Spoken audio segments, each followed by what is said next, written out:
বাংলাদেশ সহ বিশ্বের ৮০টি দেশে পালিত হচ্ছে মে দিবস। শ্রেণী অধিকার আদায়ের দিন আজ ১লা মে।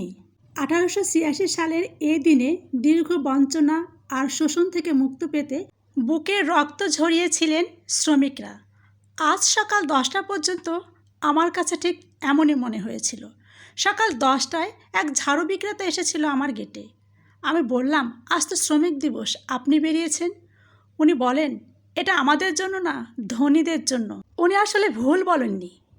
বিষয়টা যদিও বা ছিল শ্রমিকদের জন্য, কিন্তু পালন হয় ধনীদের জন্য। আজ বন্ধের দিন, সকল ধনীরা ঘরে থেকে কোরমা পোলাও খেয়ে দিয়ে আরামে ঘুমোচ্ছে। আর শ্রমিকরা শ্রম করতে পারছে না, শ্রমের বিনিময়ে তারা পারিশ্রমিকও পাচ্ছে না। ঘরে তাদের ভাত নেই, পরিবাররা খেতে পাচ্ছে না। এ কেমন শ্রমিক দিবস? কোনো ধনী ব্যক্তি বলতে পারবেন পরিশ্রম ছাড়াই কোনো শ্রমিককে পারিশ্রমিক দেওয়া হয়েছে আজকে, যে সে যেন ঘরে থেকে ভালো মন্দ খেতে পারে? না, এটা তারা কোনো দিনও করেনি। তাহলে কি করে হলো? কি করে তাদের অধিকার আদায় হলো? কোনো অধিকারই তাদের আদায় হয়নি। এই দিনকে ঘিরে টিভি নাটক, মঞ্চ নাটক, পেপার পত্রিকায় লেখালেখি কত কিছুই না হয়। শুধু কি তাই, ধনীদের মাঝে হয় শুভেচ্ছা বিনিময়, হয় না শুধু শ্রমিকের অধিকার আদায়।